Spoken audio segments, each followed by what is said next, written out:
अस्सलाम वालेकुम। कैसे हैं भैया आप सब?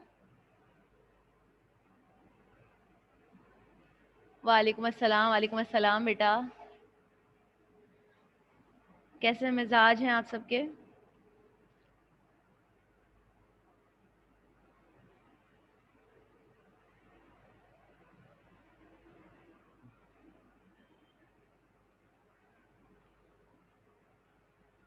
चलें, अच्छी बात है ये तो बहुत। अल्लाह का शुक्र ज़हरा, मैं भी बिल्कुल ठीक ठाक। निसा, अल्हम्दुलिल्लाह। अच्छा जी, तो जैसा कि कल की क्लास में मैंने आप लोगों से कहा था कि हमारी जो चैप्टर नंबर 1 है वो कंप्लीट हो गया है और आज हम स्टार्ट करेंगे chapter number 4, which is structural organization of life and the topic is cell। सही है, हम सेल का चैप्टर स्टार्ट कर रहे हैं। सही है भाई। अच्छा, ये आप लोगों के काम का नहीं है, ये आप लोगों के काम का है। तो कोई भी चैप्टर स्टार्ट करने से पहले हम उस चैप्टर की क्या डिस्कस करते हैं भाई? डेफिनेशन। सही है, तो सेल क्या होता है? It is the basic structural and functional unit of life. ये वही रट्टा डेफिनेशन है जो हमने चैप्टर नंबर 1 में पढ़ी थी, यही हम अभी पढ़ेंगे और यही हम आगे जब तक जिंदा हैं यही पढ़ेंगे इसकी डेफिनेशन। सही है। क्या क्या मतलब होता है structural and functional unit of life का? मैंने बताया था आप लोगों को चैप्टर नंबर 1 में।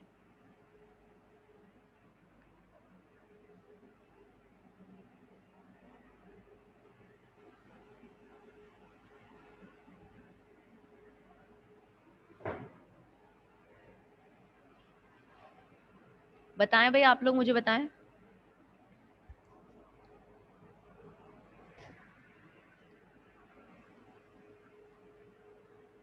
अस्तगफिरुल्लाह निसा, ये बताया था मैंने? अल्लाह,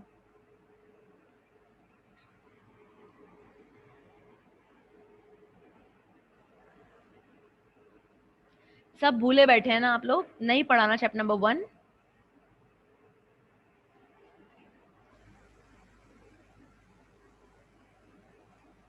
ऐसा कुछ भी मतलब नहीं है, जोहा ने बताया है। लाइफ की तमाम प्रॉपर्टीज पाई जाती हैं इसके अंदर। Exactly, excellent answer. एक ऐसा स्ट्रक्चर जिसके अंदर लाइफ की तमाम प्रॉपर्टीज पाई जाती हो, ये वो सबसे छोटा स्ट्रक्चर है जिसके अंदर एक एक प्रॉपर्टी पाई जाती है लाइफ की। इसलिए सेल को कहा जाता है basic structural and functional unit of life, क्योंकि it has all the properties of life in it. हमारी लाइफ की सारी प्रॉपर्टीज। सही बात है मुस्कान, बिल्कुल। Chemical life emerges at the level of cell. क्यों आयशा? क्योंकि इसके अंदर तमाम प्रॉपर्टीज मौजूद है। सही है। It is the smallest unit which has all the properties of life. अच्छा जी, डिस्कवरी की बात कर लेते हैं जल्दी जल्दी। सेल किसने डिस्कवर किया? Robert Hooke was the scientist who discovered cell in 1665।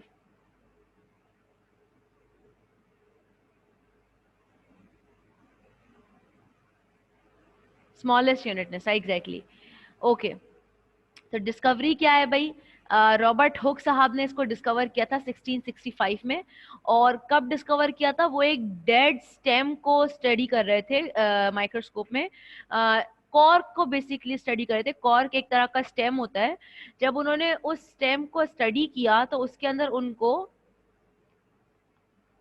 Honey comb like chambers नजर आए। हनी कॉम्ब देखा है आप लोगों ने कभी? हनी कॉम्ब क्या होता है? शहद का जो छत्ता होता है ना, शहद की मक्खी का, वो देखा है कभी? उसके अंदर इस तरह के, अगर आप लोगों ने कभी गौर किया हो, इस तरह के चेम्बर्स मौजूद होते हैं उसके अंदर। मैं यहाँ पे अच्छा बना नहीं पा रही, I am really sorry, but इस तरह के चेम्बर्स पाए जाते हैं मकड़ी जो शहद की मक्खी का जो छत्ता होता है। सही है।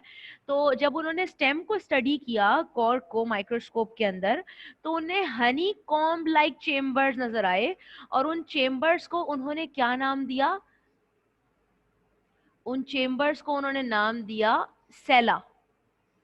सेला का मतलब होता है चेम्बर्स, सही है, और सेला के बाद वर्ड निकला सेल विच मीन्स चेम्बर्स, सही है ना, समझ में आ रही है सबको बात। इस तरह से सेल डिस्कवर हुआ।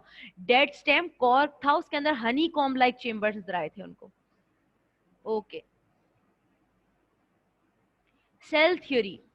अब आप लोगों को अगर लास्ट की 2 क्लासेस पहले का अगर लेक्चर याद हो, हमने बायोलॉजिकल मेथड पढ़ा था जिसमें थ्योरी के अंदर हमने एग्जांपल डिस्कस की थी सेल थ्योरी की, सही है। तो क्या होती है भाई सेल थ्योरी, 2 साइंसदान थे जिन्होंने सेल थ्योरी पेश की, Sheldon I am sorry, Sheldon and Shawn. इन्होंने सेल थ्योरी को पेश किया जिसके अंदर 3 पोस्टुलेट्स इन्होंने दिए, 3 पॉइंट्स दिए इन्होंने, सही है भाई। शुरू के 2 पॉइंट्स क्या थे? पहला पॉइंट तो ये था कि तमाम के तमाम ऑर्गेनिजम्स एक या एक से ज्यादा सेल से बने हुए हैं। दूसरा पॉइंट क्या था? Cell is the structural and functional unit of life, सही है। ये जो हम डेफिनेशन पढ़ते हैं ना सेल की, वो इन्हीं के सेल थ्योरी का एक पॉइंट है, सही है। पहला पॉइंट क्या है? तमाम के तमाम ऑर्गेनिज्म सेल से बने हुए हैं। दूसरा पॉइंट क्या है भाई? सेल क्या है? Cell it is the basic structural and functional unit of life. तीसरा पॉइंट जो इन्होंने दिया था ना, वो ये था कि सेल्स जो होते हैं वो स्पॉन्टेनियसली बन जाते हैं, सही है, यानी एकदम से खुद ही से बन जाते हैं। डी नोवो स्ट्रक्चर है सेल। डी नोवो का मतलब क्या होता है? डी नोवो,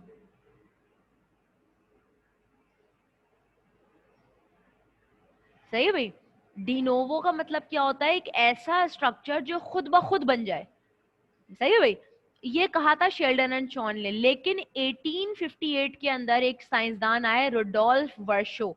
उन्होंने शेल्डन एंड शॉन के तीसरे पॉइंट को रिजेक्ट कर दिया, सही है। और रिजेक्ट करने के बाद, 1 मिनट रुक जाए बेटा, बस यहाँ अजान हो जाए फिर मैं कंटिन्यू करती हूँ क्लास।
ओके, बिस्मा आपकी ये मर्जी है, आप अगर रिजेक्टेड पॉइंट को लिखना चाहती हैं तो लिख लें, वरना जैसे मैंने लिखा हुआ है वैसे भी लिख सकती हैं, सही है। तो ये it's it's all up to you, आप अगर चाहें तो लिख सकती हैं।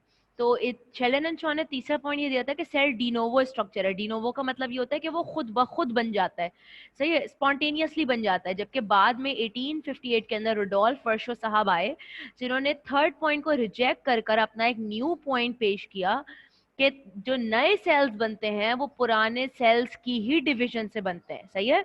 यानी जो प्री एग्जिस्टिंग सेल्स होते हैं ना, जो पहले से मौजूद सेल्स होते हैं, पुराने सेल्स, वो डिवाइड करते हैं और उनके डिवाइड करने की वजह से नए सेल्स बनते हैं, सही है। ये पॉइंट रुडोल्फ वर्शो साहब ने दिया था। ये है पूरी की पूरी सेल थ्योरी। अब देखें, 1858 में रुडोल्फ वर्शो ने आखिरी पॉइंट दिया था, और उसके बाद कितने 2 सदियां तब तक गुजर चुकी हैं, या गुजरने वाली होंगी। 2058 तक 2 सदियां हो जाएंगी पूरी, बट अभी तक ये थ्योरी है, सही है। यानी ये लॉ नहीं बना। इसका मतलब कुछ टेस्ट ऐसे थे जिसको इस थ्योरी ने क्रॉस कर लिया, बट अभी भी कुछ ऐसे टेस्ट बाकी हैं, कुछ ऐसे एक्सपेरिमेंट्स बाकी हैं जिसको ये क्रॉस नहीं कर पाई है, जिसमें ये सक्सेसफुल नहीं हो पाई है। इसीलिए 200 साल तकरीबन गुजर चुके, बट अभी तक ये थ्योरी ही है, लॉ नहीं बना, सही है। एग्जैक्टली हम ना क्लियर नहीं हो सके अभी तक तमाम की तमाम चीजें, सही है। अच्छा, अब इस चैप्टर के स्टार्ट में हम सबसे पहले डिस्कस करेंगे माइक्रोस्कोप को, क्योंकि we can not study cell without microscope. तो सेल पढ़ने से पहले ये हमारा फर्ज है कि हम उस शेय को डिस्कस करें जिसकी वजह से सेल पढ़ना पॉसिबल हुआ हमारे लिए। तो first thing is microscope. Micro का मतलब होता है छोटा, बहुत छोटा, और स्कोप का मतलब होता है देखना, सही है। स्कोपी मतलब देखना।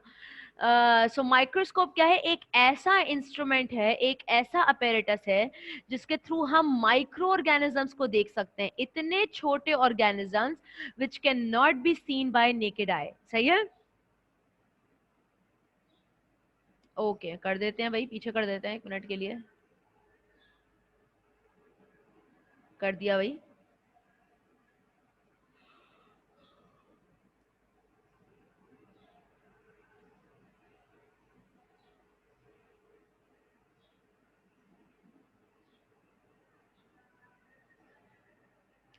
ओके, तो माइक्रोस्कोप क्या है? It is an instrument by which we can see microorganisms और सेल्स और माइक्रोस्कोपिक स्ट्रक्चर्स, सही है। एक ऐसा इंस्ट्रूमेंट, एक ऐसा अपैरेटस जिससे हम माइक्रो ऑर्गेनिजम्स को देख सकते हैं, सेल्स को देख सकते हैं, या माइक्रोस्कोपिक स्ट्रक्चर्स, ऐसी चीजें जो कि हम आम आंख से, नेकेड आई से नहीं देख सकते, उन चीजों को देखने के लिए ये इंस्ट्रूमेंट इस्तेमाल किया जाता है, सही है। कौन से साइंसदान थे भाई? गैलीलियो थे, जिन्होंने 1610 के अंदर माइक्रोस्कोप डिस्कवर इन्वेंट किया था। सॉरी, आप लोगों को पता ही होगा ना इन्वेंशन और डिस्कवरी के अंदर जो डिफरेंस होता है। ये बायो की चीज नहीं है, ये तो इंग्लिश की चीज है। अंदाजा है आप लोगों को, या मैं एक्सप्लेन कर दूं?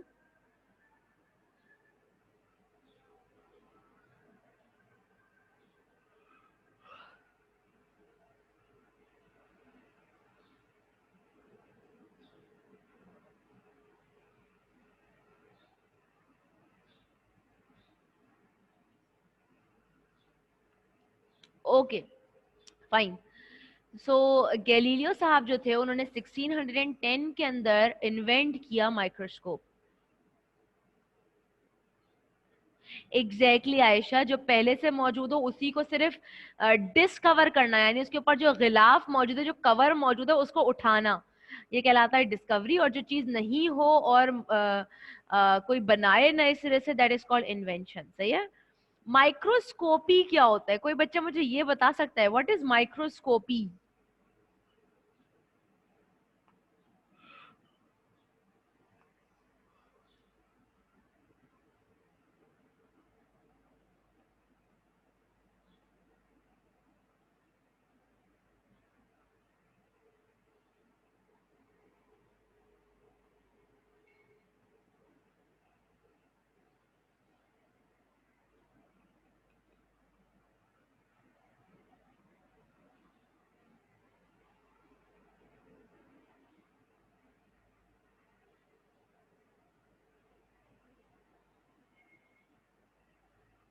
मैं कुछ बोल ही नहीं रही बेटा, मैंने तो आप लोगों से क्वेश्चन किया था कि माइक्रोस्कोपी क्या होता है।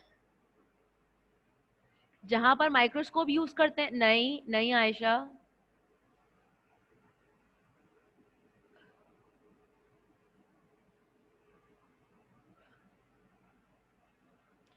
निशा का जवाब काफी हद तक करीब है। Technical field of using microscope, इसको हम आसान जबान में इस तरह भी कह सकते हैं कि वो टेक्निक जिनको इस्तेमाल करते हुए, वो टेक्निक जिनके थ्रू हम माइक्रोस्कोप को यूज करते हैं ना, यानी ऐसी टेक्निक जिनको इस्तेमाल करते हुए माइक्रोस्कोप के अंदर ऑर्गेनिजम्स को देखते हैं, वो टेक्निक क्या कहलाती है बेटा? माइक्रोस्कोपी कहलाती है, सही है। बेसिकली माइक्रोस्कोप को इस्तेमाल करने का जो तरीका है ना, माइक्रोस्कोप को यूज करने का, उसे हैंडल करने का जो तरीका है, वो कहलाता है microscopy. Is it clear to all of you?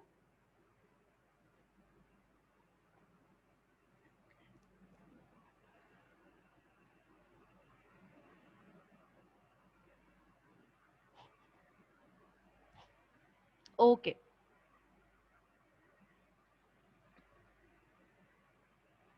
ये है हमारे पास माइक्रोस्कोप। ये तो खैर बहुत ही अच्छा दिखने में माइक्रोस्कोप है।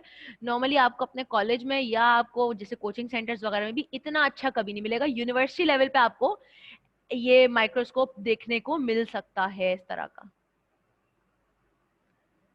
ये वो नॉर्मल माइक्रोस्कोप है जो आप देखते हैं नॉर्मली यूजुअली अपने कॉलेज में या स्कूल्स में या कोचिंग सेंटर्स वगैरह में, जहां पे भी ये है वो माइक्रोस्कोप। सही है। तो हम माइक्रो नेक्स्ट टॉपिक हमारा जो है वो है पार्ट्स ऑफ माइक्रोस्कोप। सही है। हम माइक्रोस्कोप के पार्ट्स को जल्दी जल्दी डिस्कस करेंगे। यहाँ पे मैं स्लाइड ला तो देती हूँ, बट मैं समझाऊंगी आपको पिक्चर से, तो अगर किसी को लिखना है तो वो जल्दी जल्दी लिख ले, और फिर मैं पिक्चर से समझाऊंगी आप लोगों को।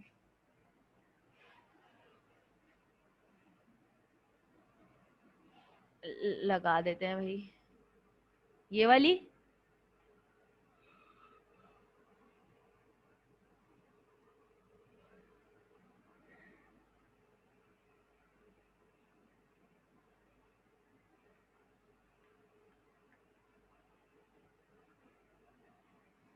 पार्ट्स ऑफ माइक्रोस्कोप बुक में नहीं है बेटा,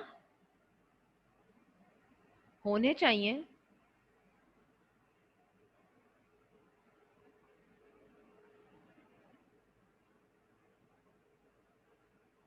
ओके, फिर हम आगे चलते हैं भाई, अगर बुक में नहीं है आपके तो। चलूं भाई आगे, जिसने मुझे बोला था सानिया, चलूं?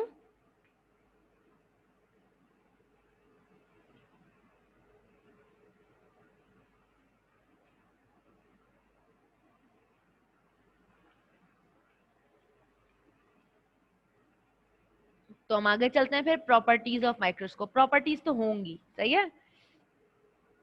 प्रॉपर्टीज ऑफ माइक्रोस्कोप में जो पहली प्रॉपर्टी है बेटा, दैट इज मैग्निफिकेशन। सही है।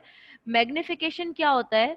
किसी भी छोटे से ऑब्जेक्ट को उसके ओरिजिनल साइज से बड़ा करके दिखाना कहलाता है मैग्निफिकेशन। एक ऑब्जेक्ट है जिसका साइज इतना है, माइक्रोस्कोप क्या करेगा? उस ऑब्जेक्ट को उसके ओरिजिनल साइज से बहुत बड़ा कर कर दिखाएगा। सही है भाई, ये कहलाता है मैग्निफिकेशन। सही है ना। मैग्निफिकेशन क्या है? Ability of microscope to enlarge the object, किसी भी ऑब्जेक्ट को उसके ओरिजिनल साइज से बड़ा करके दिखाना, दैट इज कॉल्ड मैग्निफिकेशन। सही है। Then we have resolution. Resolution क्या होता है? अब मैं इसको समझाऊंगी, बल्कि अभी बता देती हूँ। माइक्रोस्कोप की एबिलिटी दो करीब करीब के पॉइंट्स को सेपरेट करके दिखाना, ये कहलाता है रेजोल्यूशन। अब देखें भाई, फॉर एग्जांपल ये एक सेल है। अब सेल कितना छोटा होता है, बल्कि यहाँ छोड़े, मैं आपको तमीज से बना के दिखाती हूँ।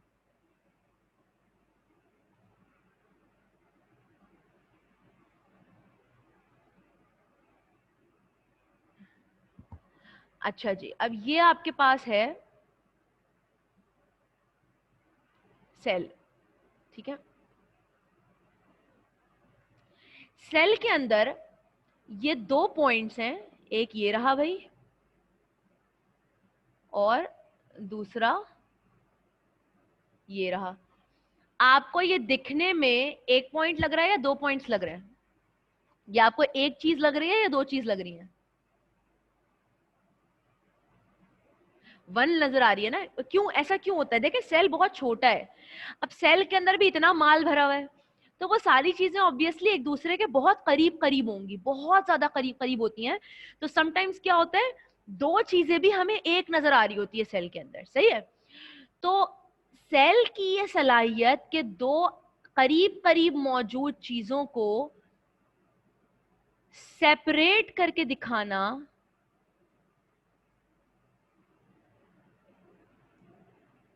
दो बिल्कुल करीब मौजूद चीजों को सेपरेट करके दिखाना, ये क्या कहलाता है बेटा? रेजोल्यूशन कहलाता है। सही है। जो चीजें, जो ऑर्गेनल्स, जो पार्ट सेल के या किसी भी स्ट्रक्चर के बहुत करीब करीब मौजूद है ना, उनको दूर दूर अलग अलग करके वाजे करके दिखाना क्या कहलाता है? रेजोल्यूशन कहलाता है। समझ में आ गई सबको बात?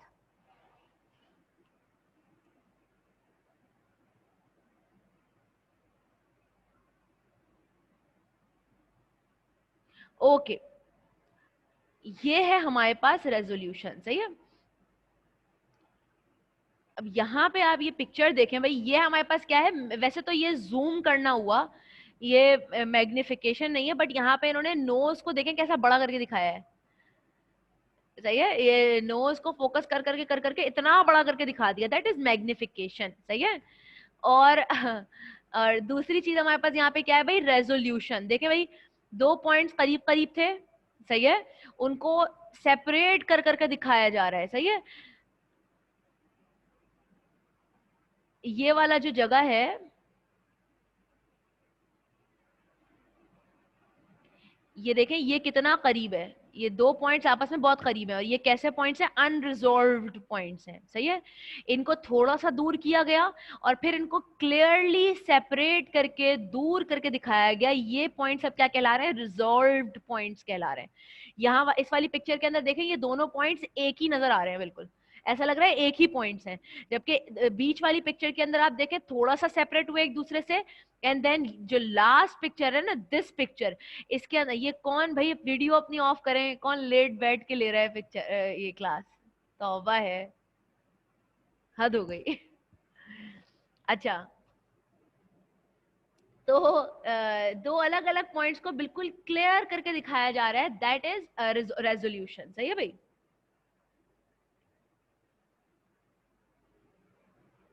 मजे ही आए हैं भाई आप लोगों के तो, जब से ये क्लासेस वो ये ना ऑनलाइन, आप लोगों के तो मजे ही खत्म नहीं हो रहे, मतलब।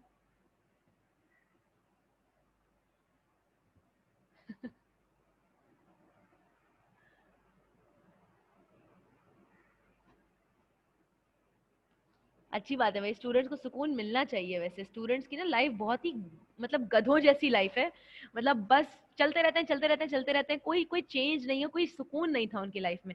मैं तो बहुत खुश हूँ, बल्कि मेरे तो दुआ है कि ये खत्म ही ना हो क्वारंटीन। सारे स्टूडेंट्स ऐश करें, ऐसे ही बिस्तरों में चादर ओढ़ के लेट के क्लासेस लें आप लोग। अच्छा जी,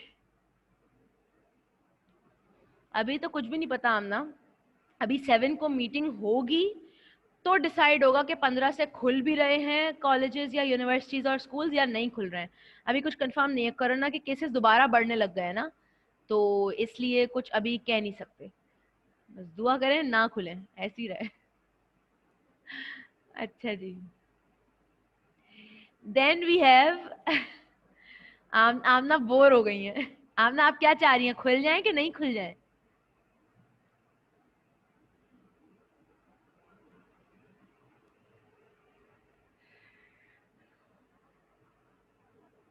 खुल जाए, अल्लाह, आप लोग तो भाई बहुत ही अच्छे बच्चे निकले, पढ़ने वाले बच्चे निकले भाई आप लोग तो, आप तो हीरो निकले। वही मेरी तो ये दुआ है कि ये जो घूमने फिरने की जगह है ना, ये खुल जाए, बट ये स्कूल और यूनिवर्सिटीज ना खुले, ये बंद रहे। बस ये जो घूमने फिरने वाली जगह है ना, समंदर की जगह खुल जाए, वही पार्क्स खुल जाए, जो अब तो खैर डाइन इन खुल गया है, तो लोग खाना वाना खाने जा सकते हैं, बट लाइक ट्रांसपोर्ट आसान हो जाए और सारी चीजें ये सब हो जाए, स्कूल ना खुले बस।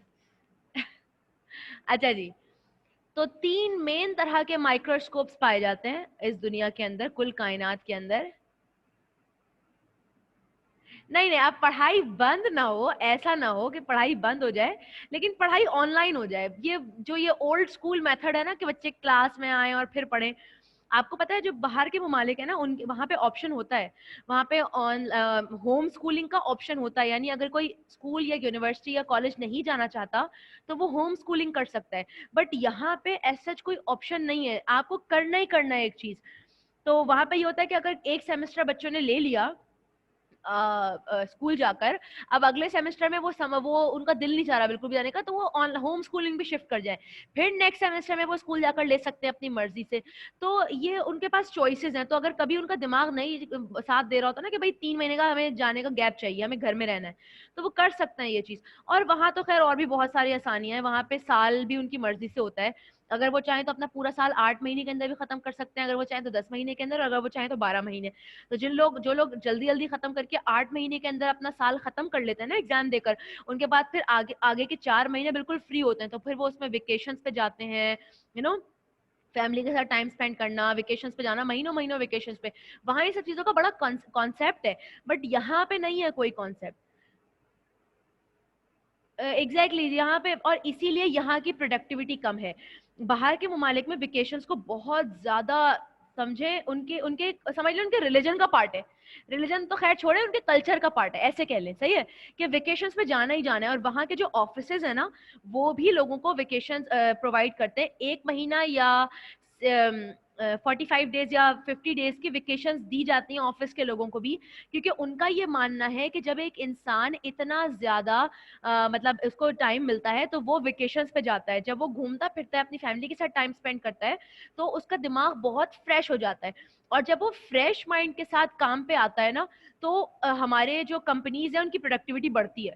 यानी ज्यादा से ज्यादा फिर ना वो अपना दिमाग काम पे लगाता है, और फिर हमारे जो कंपनीज है वो ज्यादा बेटर जो है वो उनका उनकी प्रोडक्टिविटी होती है एज कम्पेयर टू वो लोग जो अगले पिछले 5 सालों से मुस्तकिल काम कर रहे हैं। वो मजबूरी के तहत काम कर रहे होते हैं, वो दिल से काम नहीं कर रहे होते। लेकिन जब एक इंसान को पता होता है ना कि वो पूरा साल मेहनत करेगा, तो आखिर में उसको 1 महीना, ये आप लोग क्या हरकतें कर रहे हैं, तौबा, उसको मिलेगी वेकेशन तो फिर वो दिल लगा के काम करता है, सही है। यहाँ पे इस तरह की, इसीलिए हम बहुत पीछे हैं, क्योंकि हमें हमारे पास इंसानी हुकूक नहीं है, वहां तो जानवरों तक के हुकूक हैं। बहरहाल, तो वापस आते हैं भाई, मैं अब रोने बैठ जाऊंगी, यहाँ पे आंसू निकल आएंगे मेरे और शायद आप लोगों के भी। तो हम वापस टॉपिक पे आते हैं अपने। माइक्रोस्कोप 3 तरह के होते हैं बेटा, light microscope, compound microscope and electron microscope. अब आपके कोर्स में कंपाउंड माइक्रोस्कोप को शिद्दत से इग्नोर मारा गया है, तो हम भी उसको इग्नोर मारेंगे और हम बढ़ेंगे आगे लाइट माइक्रोस्कोप और इलेक्ट्रॉन माइक्रोस्कोप की तरफ, सही है भाई। डिफरेंसेस की फॉर्म में पढ़ लेते हैं, ज्यादा आसान रहेगा हमारे लिए। लाइट माइक्रोस्कोप क्या होता है बेटा, ऐसा माइक्रोस्कोप जिसके अंदर एग्जैक्टली आयशा, कॉमन टाइप है माइक्रोस्कोप की। नॉर्मली जो आप देखेंगे ना, आप लाइट माइक्रोस्कोप ही देखेंगे चाहे आप किसी भी लेवल पे पहुंच जाएं, सही है। और इसके अंदर जैसा आयशा ने बोला है कि भाई विजिबल लाइट यूज होती है, the source of illumination is visible light. कोई बच्चा आप में से मुझे सोर्स ऑफ इल्यूमिनेशन का मतलब बता सकता है? What is meant by source of illumination?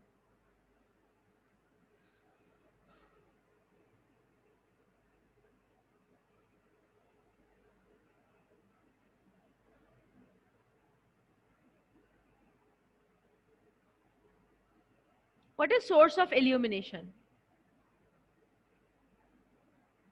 Definition definition पूछ रही हूं मैं, सोर्स ऑफ इल्यूमिनेशन का मतलब क्या होता है?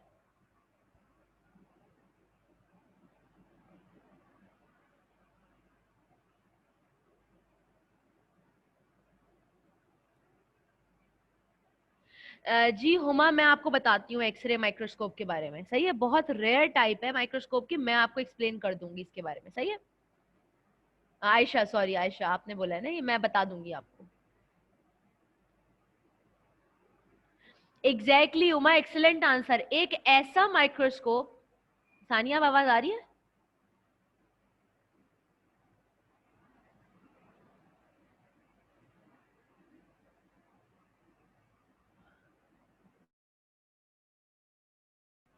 अब आवाज आ रही है भाई आप लोगों को?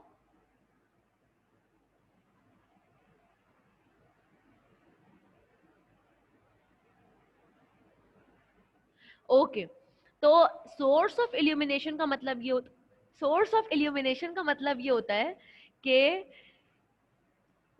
ऐसी चीज जिसके थ्रू आप माइक्रोस्कोप में किसी भी ऑब्जेक्ट को विजिबल देख सकते हैं, सही है भाई। ये चीज क्या कहलाती है? Source of illumination. कोई भी ऐसा जरिया जिसमें जिसके थ्रू आप माइक्रोस्कोप में पाई जाने वाली चीज को ऑब्जर्व कर सकें, वो चीज कहलाती है सोर्स ऑफ इल्यूमिनेशन। अब लाइट माइक्रोस्कोप के अंदर visible light is the source of illumination. जब तक ऑब्जेक्ट के ऊपर लाइट ना पड़े ना, सनलाइट या कोई भी लाइट ना पड़े ऑब्जेक्ट के ऊपर, ऑब्जेक्ट आपको नजर नहीं आएगा, आप ऑब्जेक्ट को देख नहीं सकते। So the source of illumination in light microscope is visible light, सही है। एंड इलेक्ट्रॉन माइक्रोस्कोप के अंदर सोर्स ऑफ इल्यूमिनेशन क्या है? Electron beam. बीम क्या होता है, कोई मुझे बता सकता है? What is beam?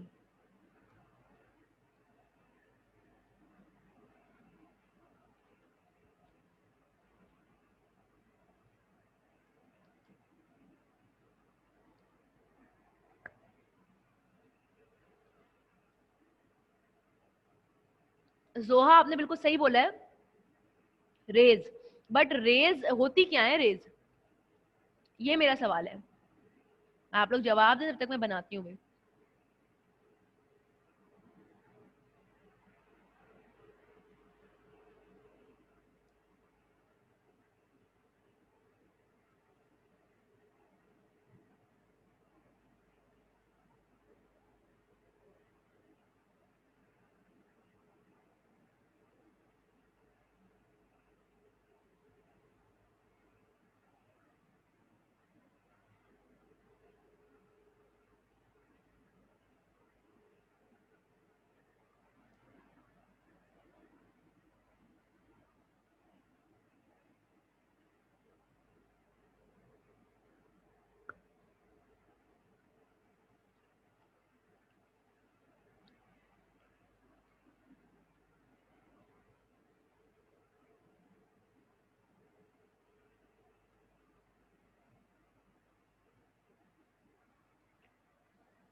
आप सुने भाई?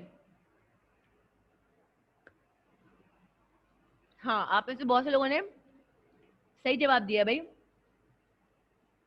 बीम ये होती है बेटा, ये आपको नजर आ रहा है, एक के पीछे एक पार्टिकल्स जो रन कर रहे हैं, ये देखें भाई,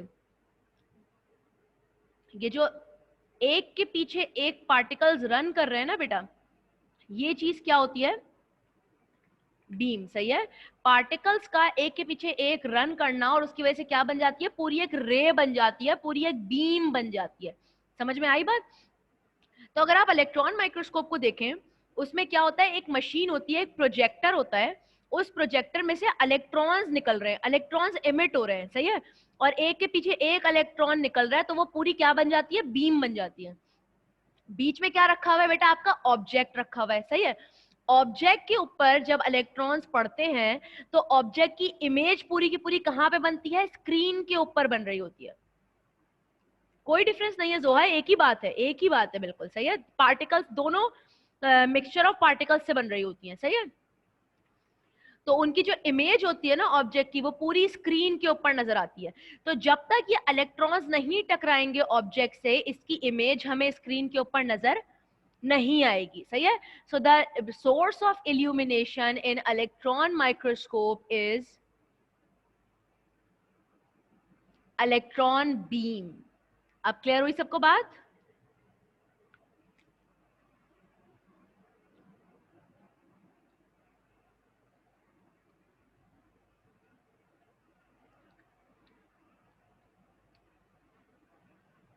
ओके okay.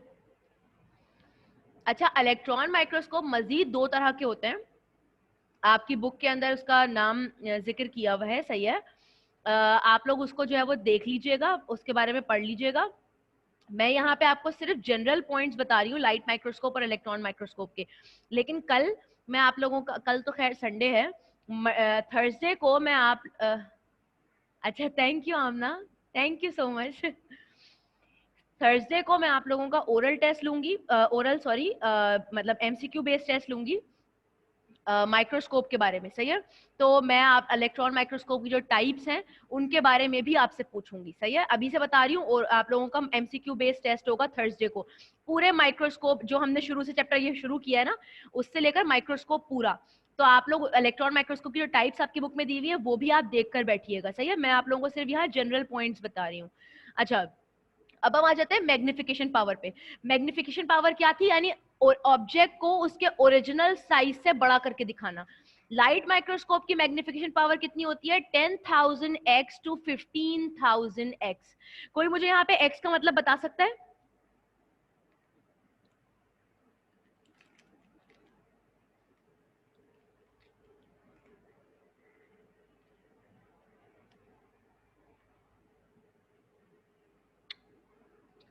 जी जी, कोई मसला नहीं है। एक्सरे माइक्रोस्कोप की बात करिए ना माशा, बस उसके बारे में पढ़ लीजिएगा वो एक लाइन, वो इतनी ही है बस।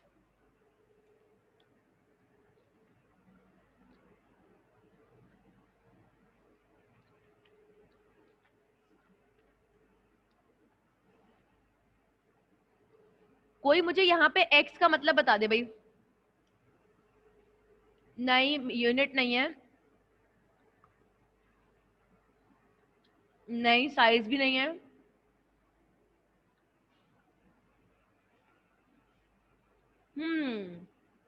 बिस्मा ने बताया ना ये जवाब। Excellent answer Bisma. x का मतलब होता है टाइम्स, यानी मैग्निफिकेशन पावर इसकी कितनी है, 10,000x to 15,000x। मतलब लाइट माइक्रोस्कोप किसी भी ऑब्जेक्ट को 10,000 से 15,000 टाइम्स बड़ा करके दिखाता है। x का मतलब यहाँ पे है टाइम्स, सही है। यानी ये किसी भी ऑब्जेक्ट को 10,000 to 15,000 टाइम्स बड़ा कर दिखाएगा। क्लियर हो रही है सबको बात? ये मतलब है x का, टाइम्स।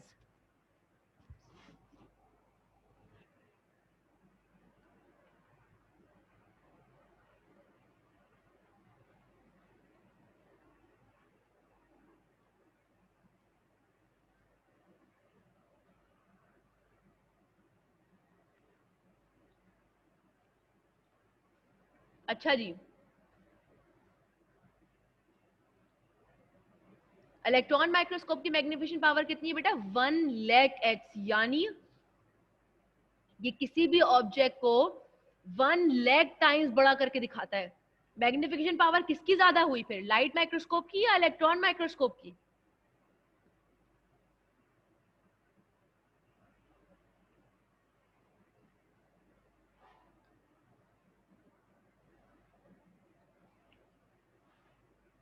ऑब्वियसली इलेक्ट्रॉन माइक्रोस्कोप की ज्यादा हुई, सही है भाई। अच्छा, लाइट माइक्रोस्कोप की रेजोल्यूशन पावर कितनी होती है बेटा, 0.2 माइक्रोमीटर्स। फिजिक्स में आप लोगों ने पढ़ा है micrometres, millimetres, mega, pico, deca, ये सब पढ़ा है आपने? कुछ कॉन्सेप्ट है इसके बारे में या मैं एक्सप्लेन करूं?